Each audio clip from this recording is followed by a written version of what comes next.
Hi everyone, it's Deja. Thank you so much for joining me today. Before we get started, I wanted to let all of you know that I have a sore throat, so I may not sound my best. In today's video, I wanted to share with all of you how to DIY these composition notebooks by creating a new front and back cover. This fun crafty project has been trending all over my TikTok For You page, so I wanted to make some as well and show you my process. To get started, you will need several supplies, and that includes sticker sheets. This pack of vinyl sticker paper from Joyiza is my favorite for making all kinds of stickers.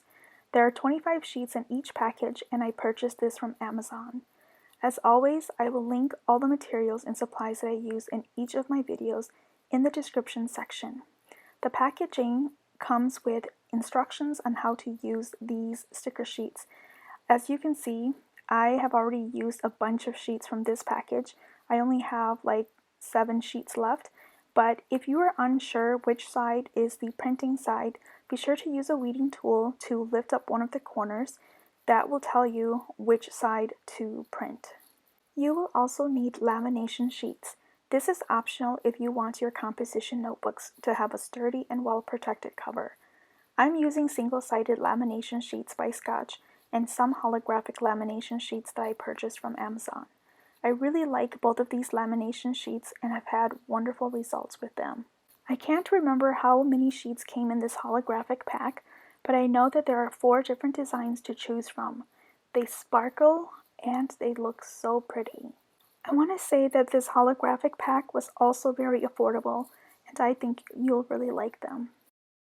I wanted to quickly show you how I created the design for my composition notebooks in Canva. I started off by going to the left side panel and clicked on Create. And then I selected 8.5 by 11 inches because that is the size of my sticker sheets. Once I have my 8.5 by 11 blank canvas, I went to the left side panel and I clicked on Elements. Then in the search tool engine, I typed in boho patterns. You'll see that there are tons of images or patterns that pop out. You can click on See All and scroll down to choose the pattern that you really like.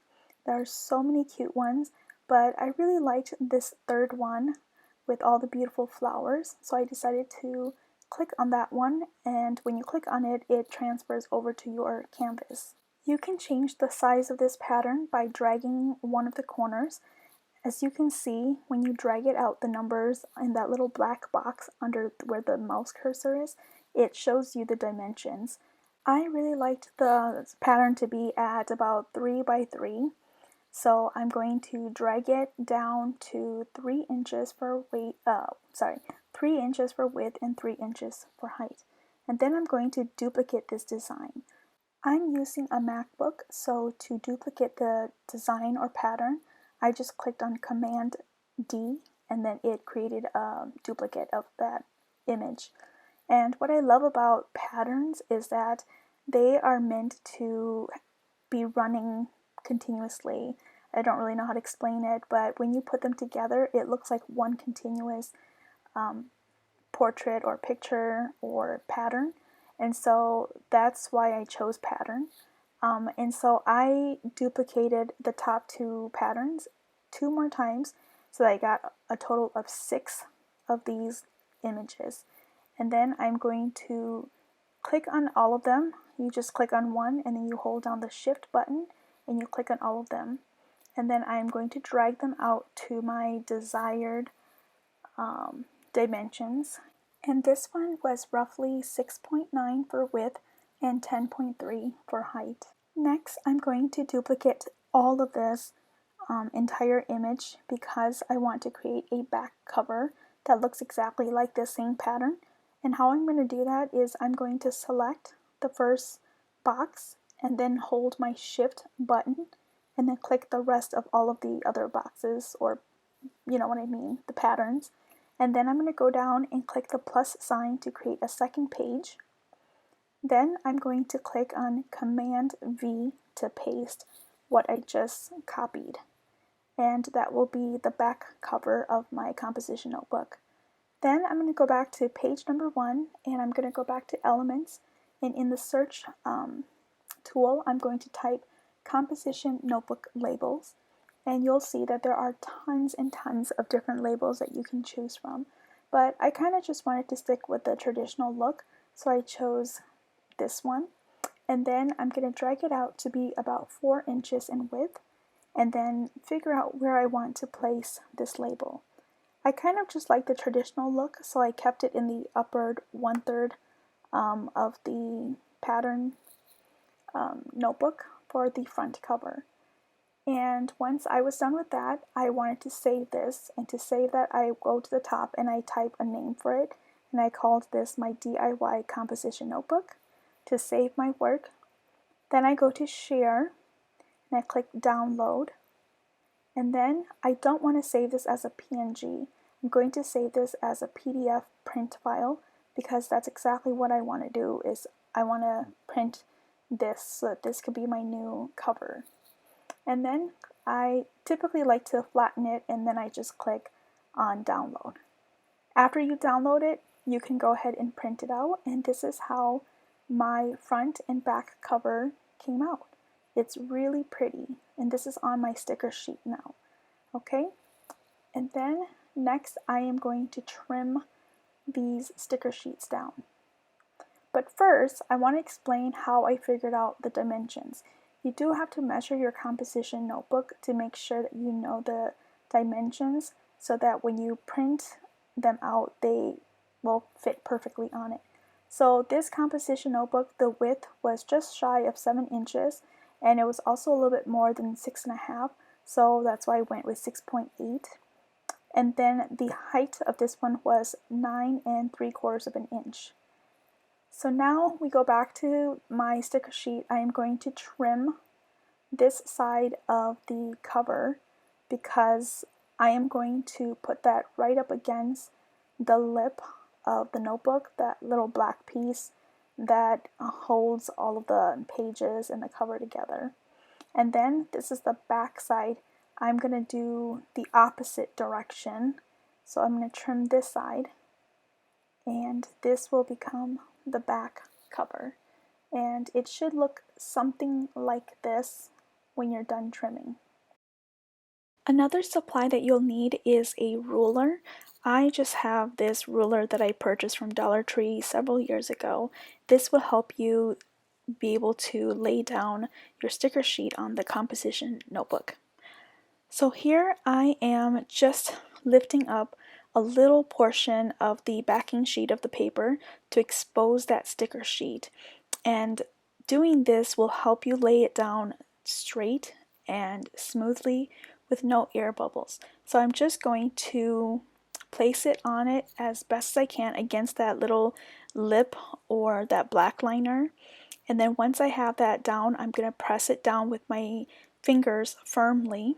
And then I'm going to grab my ruler and start pushing the backing sheet away. This technique will really help that sticker sheet lay down and not have any air bubbles. And I just really like this method. I think it works really well. If you don't have a ruler, you can also use a book. You can use a large scraper if you have one, or if you just want to go slowly, one section at a time, you can use like a credit card. I've seen people using that. But if you have a ruler like this, it will work really, really nice. All right, so once we are done, you can remove the entire backing sheet and then use your fingers to go through, make sure that it lays down flat. And then I'm going to cut the corners of the sticker sheet because I'm going to fold this in.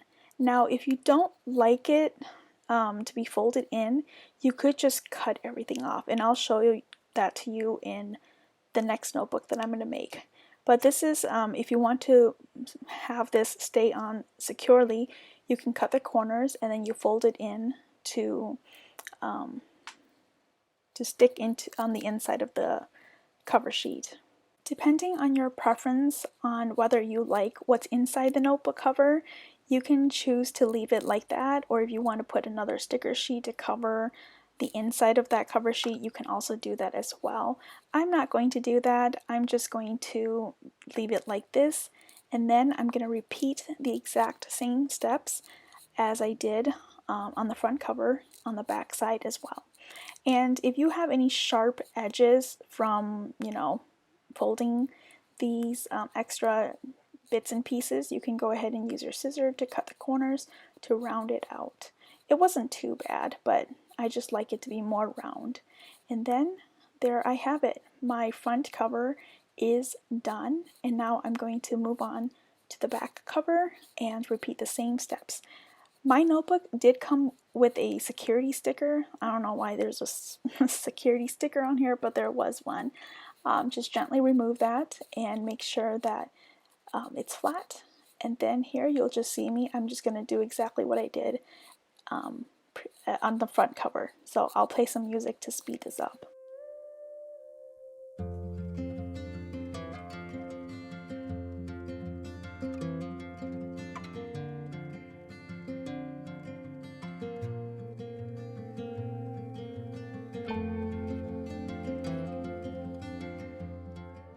Another tool that you might like to use is a brayer. If you have this, this will also be very useful in rolling out any air bubbles and making sure that the sticker is completely adhered and there are no air bubbles.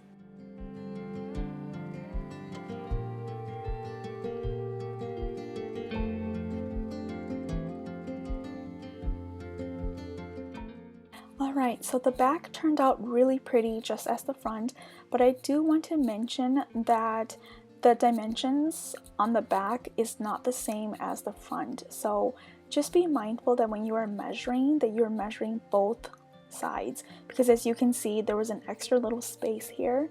It was not exactly 6.8 inches, it was more like 7.1 inches. So if you are making a back cover, make sure that you also measure that separately. And then next, what you're seeing is I'm doing the exact same thing, but this time I'm putting the Scotch laminating sheets, and it's just clear and it makes it look really nice and it's protected. And then the back side, I decided to also put laminated sheets. Now you don't have to, you can do it exactly how I did on the first one, because it's really pretty. You don't have to, but this is if you really want to protect your paper or your sticker sheet.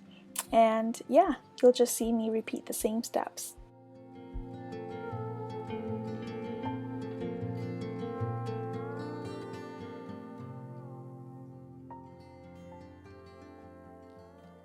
For this notebook, I wanted to show you that if you didn't want to fold the extra pieces of stickers, you can just cut it off like this and it still looks really nice. I mean, if you wanted to use the inside to write down notes, or if you were planning to use the inside for, you know, school or for work, you don't have to put that sticker over it. You can just cut it off and it looks really nice.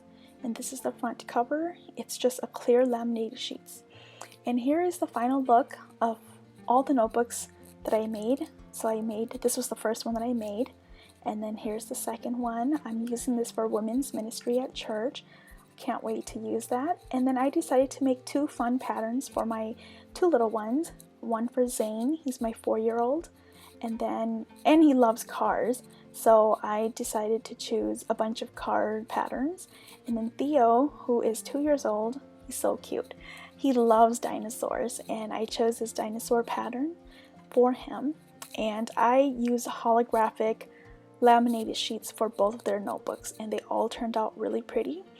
And that's it. I just want to say thank you for joining me today, and I'll see you all in the next video.